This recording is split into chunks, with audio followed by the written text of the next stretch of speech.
Selamat datang di channel Pemuja Malam. Jangan lupa like, share, and subscribe ya. Terima kasih.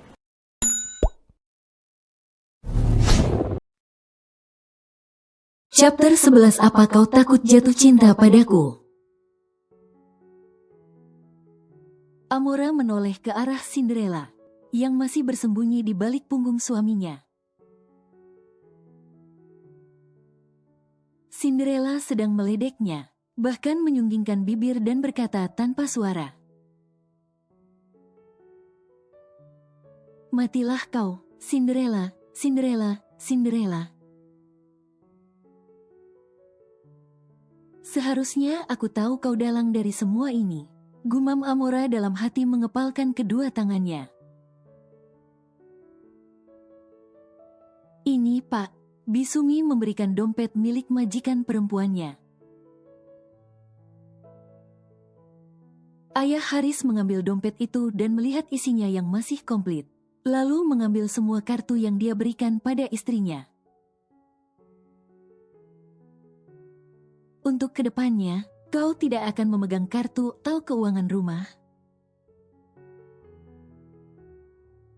Aku akan memberikan uang cash padamu setiap bulannya," ucap Ayah Haris sambil melempar dompet ke depan Amora.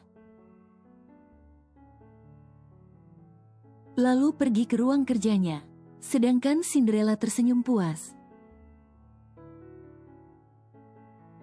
Ia seakan mendapatkan jackpot secara bertubi-tubi untuk hari ini. Ha, ha, ha, aha, ha. Kasian sekali penyihir Meksiko gak bisa lagi belanja. Yah, kismin dong mulai besok. Cinderella tetap meledek ibu tirinya tiada henti. "Kau, aku yakin ini ulahmu kan? Dasar anak pembawa sial, aku kutuk kau jadi malin kundang. Ha."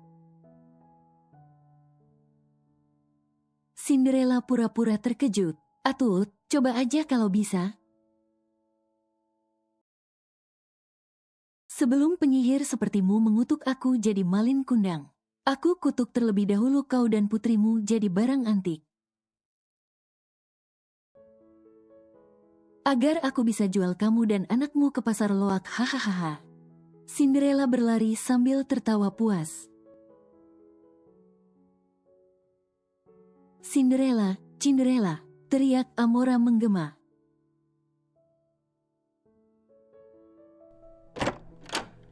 Cinderella membuka pintu. "Ahahaha, emang enak aku kerjain?"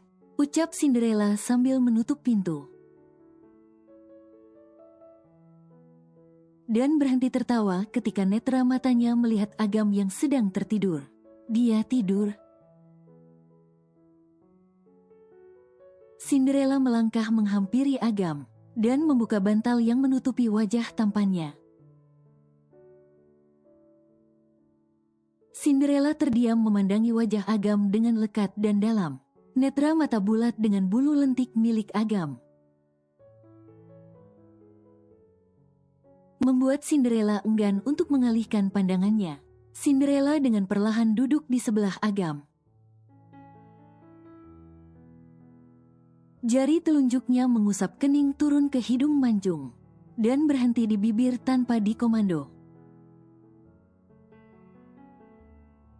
Rasa asing hinggap meruap ke dalam hati Cinderella tatkala ia memandang lekat wajah suaminya dengan dalam. Yakni rasa itu tidak lain adalah getaran yang muncul dalam dada. Bahkan Cinderella belum menyadari jika dia sudah mulai menyukai Agam di kesehariannya. Namun dengan sekuat hati, Cinderella selalu menyangkal bahwa dia menyukai pria titisan unta itu. Namun setelah diperhatikan dengan seksama, paras tampan dengan rahang yang tegas sedang tertidur lelap, membuat hati Cinderella tak karuan saat pandangan itu turun ke bawah. Yang mana membuat Cinderella malu sendiri. Saat ia ingat dengan jelas jika Agam memiliki perut yang bisa dibilang seksi. Cinderella memejamkan matanya dan berkata dalam hati, "Come on Cinderella, realize, dia bukan pangeranmu. Pangeranmu sedang otu di jalan yang benar," gumam Cinderella dalam hati. Merutuki rasa yang ada di dalam kalbunya, Cinderella yang akan turun dari ranjang. Begitu terkejut saat tangannya ditarik oleh Agam, hingga Cinderella jatuh di atas tubuh Agam yang sudah membuka matanya. Dek, dek, dek, mengapa berhenti memandangku? Apa kau takut jatuh cinta padaku setelah menyadari jika titisan unta ini sangat tampan? Ucap Agam mengeratkan pelukannya di pinggang Cinderella. Apa maksudmu, Wan Abut? Siapa yang memandangimu? Aku hanya memeriksamu. Takut anak orang sakit dan menyalahkanku, elak Cinderella. Yang tidak tahu jika Agam sudah bangun, dan mengetahui jika ia memandangi wajahnya. Kau sudah mulai menyukaiku, tidak siapa bilang? Ya, aku yakin kau sudah menyukaiku. Pede sekali Anda. Dengar ya Wan Abut. Aku ini sudah mempunyai pangeran impianku. Oh ya. Cinderella mengangguk dengan sangat yakin, sedangkan Agam menyunggingkan bibirnya. Melihat Cinderella dengan dekat, apalagi wajah mereka tidak ada jarak sama sekali. Baiklah, kalau begitu bagaimana sosok pangeran impianmu? Cinderella diam dan berpikir sejenak. Sebenarnya dia juga tidak tahu bagaimana pangeran impiannya, karena sejak dulu hanya menginginkan seorang pangeran. Tanpa melihat tipe pria seperti apa, kau saja tidak bisa menjawab. Kata siapa? Pangeran impianku harus tinggi besar, mempunyai badan atletis, dengan rahang tegas.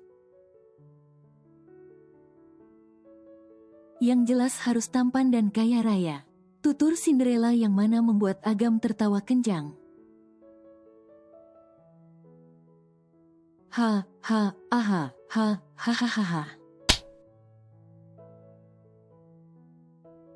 Cinderella memukul dada bidang Agam. Kenapa tertawa? Ada yang lucu dengan ucapanku? Ketus Cinderella. Agam membalikkan posisinya, hingga Agam berada di atas tubuh Cinderella sekarang.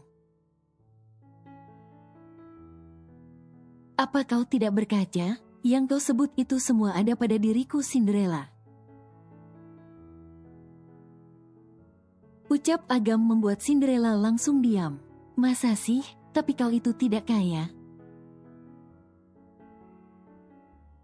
Cinderella membuat alasan. Kenapa harus kaya? Uang bukannya bisa dicari? Dan kita bisa kaya bersama-sama. Ya sudahlah, minggir dulu aku mau ke kamar mandi.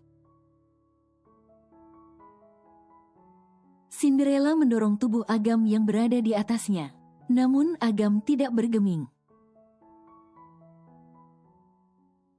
Ia masih setia memandang Cinderella, hingga sang empu salah tingkah ditetap seperti itu. Tanpa babi bubibo, Agam mendaratkan ciuman pada bibir Cinderella, hingga Cinderella mengedipkan beberapa kali bola matanya. Karena dicium mendadak oleh si Wan Abut. Oh, apa ini? Aku dicium oleh si Wan Abut. Ah, tolong lepaskan brengsek. Suara hati Cinderella berkata demikian. Namun tubuhnya tidak sinkron dengan suara hatinya. Karena Cinderella menerima setiap cecapan lidah Agam yang sedang bermain di dalam mulutnya. Ketika Agam dan Cinderella sedang bertukar saliva. Tanpa disangka pintu dibuka secara kasar. Cinderella, teriak Nungki si ulat keket berbulu domba. Yang tidak punya sopan santun langsung masuk tanpa mengetuk pintu, membuat Agam langsung melepaskan pergulatan bibirnya. Apa kau tidak bisa mengetuk pintu dulu, sebelum masuk ke kamar orang, hah? Sentak Agam yang sudah berdiri menatap tajam Nungki. Sementara Nungki langsung gelagapan saat Agam menyentaknya. Maafkan aku, Mas. Aku tidak tahu jika Mas Agam ada di dalam bersama Cinderella.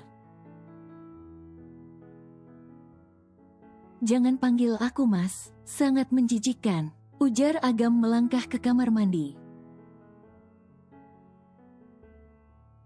Sedangkan Cinderella tersenyum senang, karena bukan ibu tirinya yang kena omel. Sekarang anaknya yang terkena omel oleh suaminya. Ada apa kau kemari? Tanya Cinderella yang sudah turun dari ranjang. Kau adalah wanita paling menyebalkan di seluruh dunia, Cinderella. Tunjuk Nungki, kalau ngomong itu yang jelas.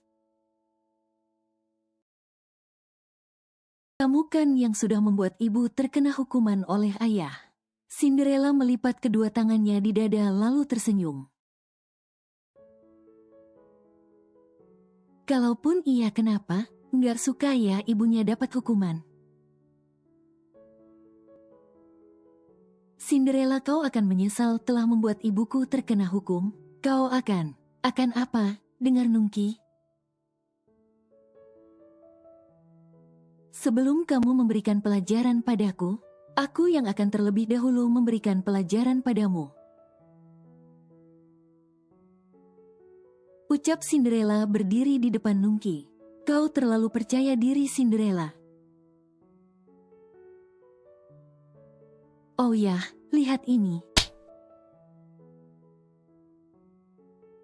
Cinderella menamparkan dirinya sendiri, membuat pipinya yang mulus langsung memar-memerah. Nungki, apa yang kau lakukan? Teriak Cinderella membuat ayah Haris yang baru naik ke lantai atas langsung berlari menghampiri kamar Cinderella. Ada apa ini? Tanya ayah Haris membuat Nungki terkejut bukan main. Sedangkan Cinderella langsung menghambur ke dalam pelukan ayahnya. Dengan derai air mata buaya, seakan dirinya tertindas seantero jagat.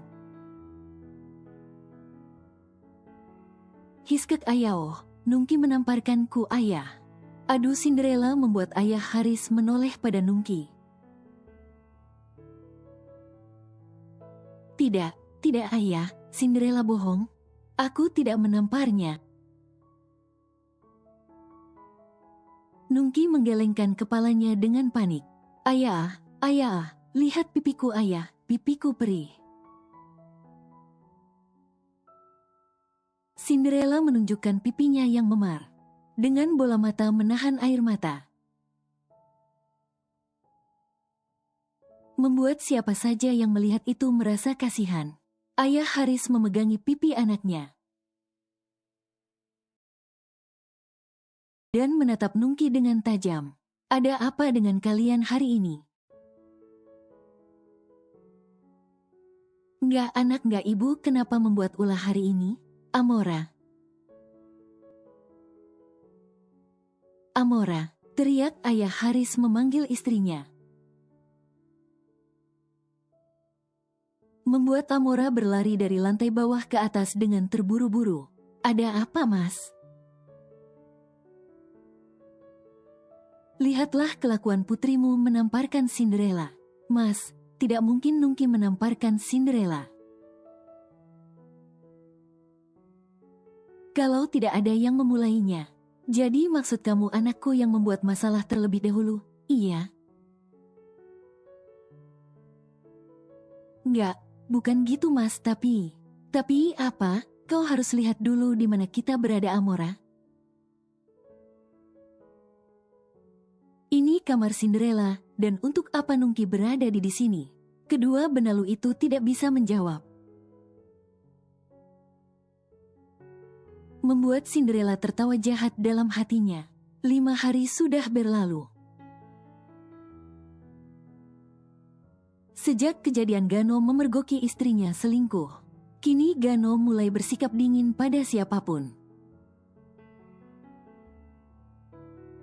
Bahkan ketika di kantor, asisten pribadinya beserta sekretaris selalu menjadi bahan amukan Gano. Gano layaknya emak-emak yang memarahi anaknya ketika minta dibelikan Kinder Joy. Dunia Gano seakan runtuh tak terbentuk lagi ketika orang yang dia perjuangkan, orang yang dia cinta, orang yang dia sayangi melebihi dirinya sendiri telah berkhianat. Gano merutuki kebodohannya. Karena sosok Maria telah menguasai separuh hidupnya, seharusnya dia menyadari lebih awal bahwa Maria saja bisa berkhianat pada sang kakak, apalagi dengan dirinya yang dulu hanya sebagai selingkuhannya. Betapa bodohnya jika Gano mengingat hal itu, karena ia dibutakan oleh cinta yang dalam. Ketika Gano sedang melamun, ponselnya berdering menyadarkan dia yang sedang larut dalam penyesalan. Halo Dad, baik. Gano berdiri lalu keluar dari kantornya. Borkan sang ayah menyuruhnya pulang. Karena dokter sudah memberikan hasil tes DNA mengenai anak siapa yang dikandung oleh Maria. Dalam perjalanan pulang, Gano tidak henti-henti berdoa dan berharap. Jika bayi yang ada di dalam kandungan Maria adalah anaknya, akhirnya Gano sampai di halaman Kors Mansion, milik kedua orang tuanya, lalu keluar dari mobil dengan tergesa-gesa menuju ke dalam. Sedangkan di dalam sudah ada Lulu dan Borkan yang sudah menunggu Gano. Mom, Dad bagaimana? Tanya Gano saat sudah berdiri di hadapan mereka. Bacalah. Borkan menyodorkan sepucuk surat cinta dari rumah sakit. Gano dengan tergesa membuka kertas itu dan membacanya. Namun mata Gano melotot sempurna saat membaca dengan seksama bahwa bayi yang ada di dalam kandungan Maria bukan anaknya. Bak disambar petir di siang bolong dengan panas terik khas Timur Tengah. Gano mematung diam dengan perasaan yang amat tertohok menusuk jantungnya. Pikirannya berkecamuk bingung, jika bukan dia ayahnya. Lantas siapa ayah biologis dari bayi yang belum lahir ke dunia? Gano meremas kertas hasil tes DNA itu. Dengan kobaran amarah yang melatup-latup. Enggak, ini enggak mungkin, ini pasti salah. Mom Dad bilang padaku jika dokter itu salah memberikan informasi. Gano menjambak rambutnya frustasi dengan bibir bergetar menahan tangis. Sayang, nak, Lulu mendekati anaknya dengan perlahan. Mencoba untuk menenangkan Gano. Tubuh Gano merosot ke lantai. Lututnya lemas tidak bertenaga hingga aliran darah berhenti mengalir. Gano baru saja merasakan kebahagiaan menjadi seorang suami. Dan akan menjadi seorang ayah. Dari janin yang ada di dalam rahim orang yang sangat dia cinta. Jangan seperti ini nak, Mom yakin kau pasti kuat. Lulu memeluk anaknya dan mengusap punggung Gano dengan lembut. Katakan padaku jika semua ini tidak benar Mom. Bayi yang ada di dalam perut Maria adalah anakku kan Mom? Tanya Gano pada Lulu. Ia masih tidak percaya dengan kenyataan yang sudah ada di depan matanya. Bahkan kenyataan ini amat menyakitkan untuk jiwa dan mentalnya. Seakan dihantam ribuan batu ke dalam hatinya. Maafkan Momi sayang, tapi kau harus menerima kenyataan ini Gano. Ini masih belum terlambat nak. Mom yakin kamu bisa memperbaiki semuanya. Dan mulai hidup baru tanpa Maria. Tapi aku sangat mencintainya Mom Hiskek. Apa ini sebuah balasan untukku karena perbuatku dulu Mom? Gano sudah tidak bisa menahan tangisnya. Air matanya runtuh saat Gano menyadari kesalahannya pada sang kakak. Ia sadar jika mungkin ini karma yang harus dia terima. Atas apa yang sudah dipembuatnya dulu. Tapi kenapa harus sesakit ini? Apakah Agam juga dulu merasakan sakit? Yang sama seperti yang dia alami sekarang? Sedangkan Borkan langsung pergi setelah mendapatkan hasil tes DNA itu. Borkan akan menjauhkan anaknya dari wanita seperti Maria, yang sudah merusak kedua anaknya. Sedangkan Maria yang sudah 5 hari terakhir ini, dikurung di sebuah kamar yang dijaga ketat merasa bimbang dan takut. Ia sendiri pun tidak tahu siapa ayah dari bayi yang ada di dalam perutnya. Saking Maria hobi bermain dengan pria di luaran sana. Mudah-mudahan ini adalah anak Gano. Gumam Maria yang sedang duduk di pinggir jendela, melihat pemandangan luar. Dari sisi lain, setelah beberapa menit, Borkan sampai di kediaman anaknya, lalu masuk bersama 2 pengawal di belakangnya. Seret wanita itu kemari. Titah Borkan yang langsung diangguki oleh kedua pengawal. Kedua pengawal itu melangkah ke kamar, di mana Maria sedang dikurung. Lalu membuka pintu dengan kasar membuat Maria terkejut. Ada apa dengan kalian? Apa kalian tidak punya sopan santun hah? Bentak Maria namun tidak digubris oleh pengawal. Dan langsung menyeret tangan Maria untuk menghadap majikannya. Lepaskan. Lepasak aku breng. Teriak Maria memberontak tidak terima diperlakukan seperti ini. Ini Tuan. Kedua pengawal membawa Maria ke hadapan Borkan, yang sedang menatap Maria dengan tajam. Dad, ada apa ini? Kenapa kedua pengawalmu memperlakukanku dengan kasar? Tanya Maria dengan tatapan memelas. Bagaikan teraniaya dengan begitu sadis. Cih, aku tidak mau berbasa-basi. Anak siapa yang ada di dalam kandunganmu itu? Dat, apa yang kau tanyakan? Sudah jelas bayi yang ada di rahimku ini anak Gano. Borkan melemparkan surat cinta berisikan hasil tes DNA pada Maria. Dan menyuruhnya untuk membaca isi surat itu dengan keras. Bacalah cepat.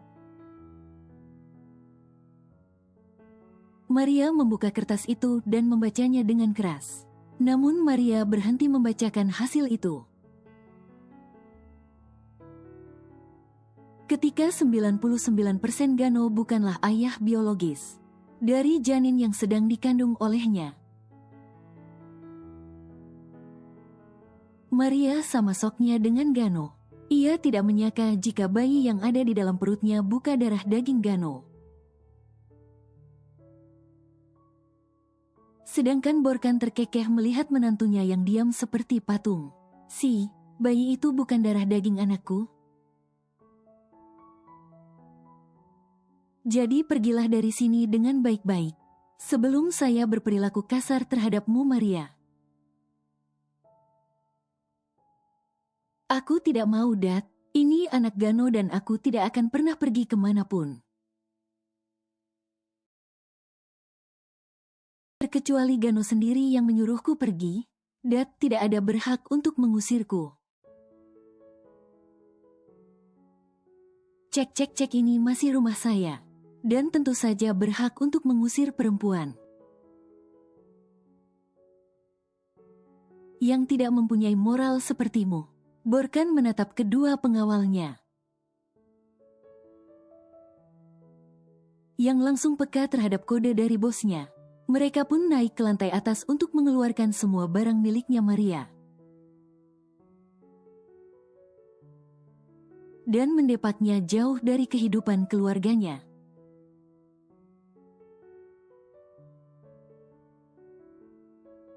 Suatu hari di sebuah kerajaan yang makmur, tepatnya di jantung kota kerajaan. Datanglah panglima kerajaan yang gagah menunggangi kudanya, beserta beberapa pengawal di belakang.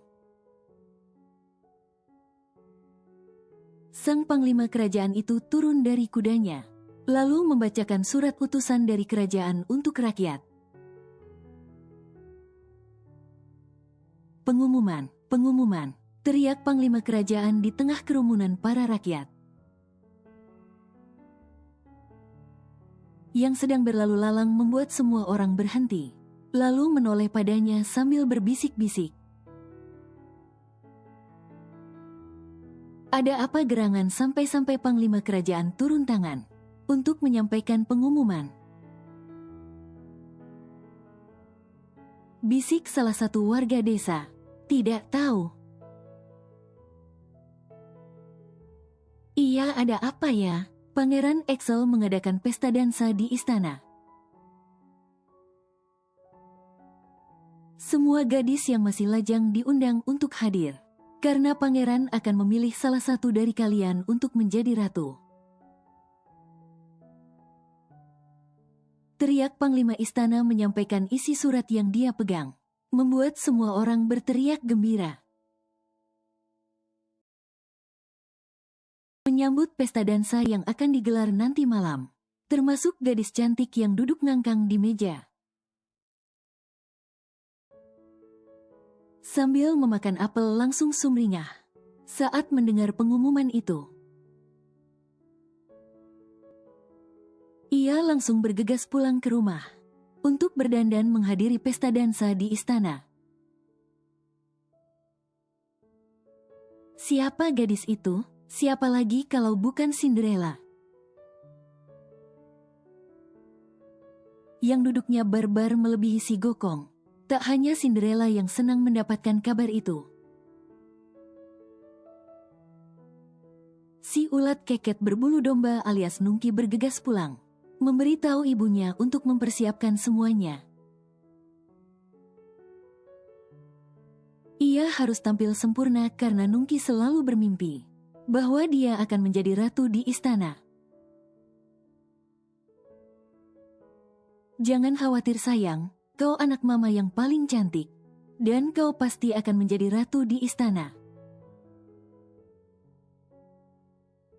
Mama sangat yakin jika Pangeran Axel pasti akan menyukaimu.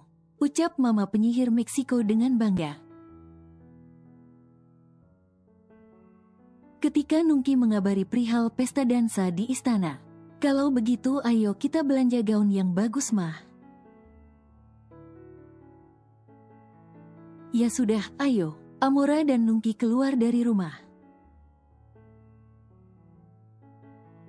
Namun saat di depan pintu masuk mereka berdua berpapasan dengan Cinderella. Heh, upik abu dari mana saja kamu? Tanya Amora. Cinderella melihat kanan kiri atas bawah. Kau bertanya padaku? Kau pikir di sini ada manusia aneh lagi selain dirimu heh? Oh, aku pikir kau bertanya pada temanmu si Neng Kuntil. Amora yang kesal ingin sekali mencekik leher Cinderella.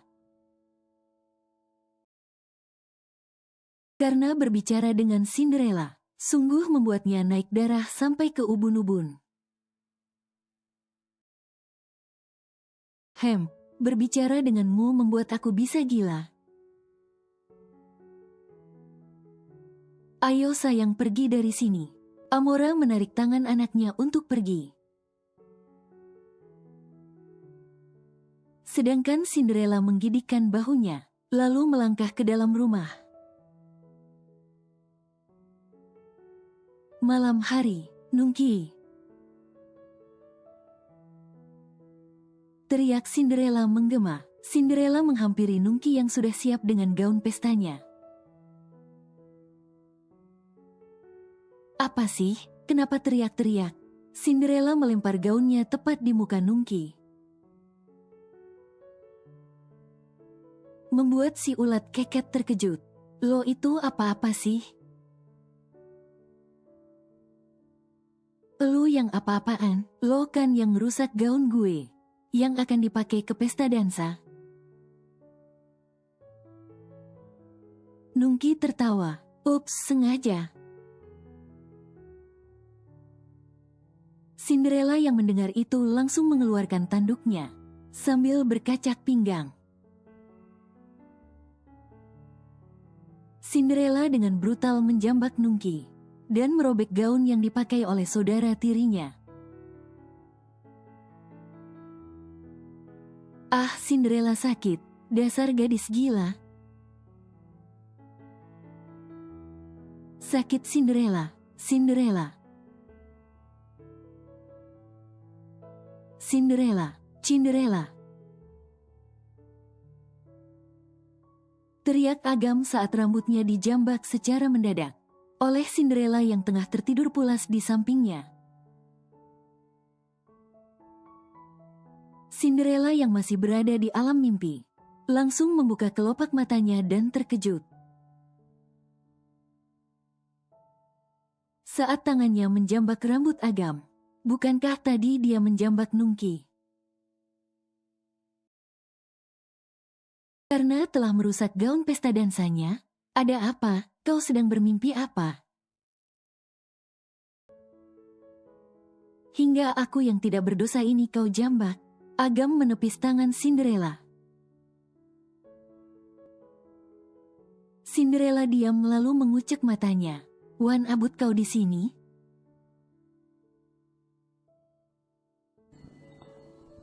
Bersambung.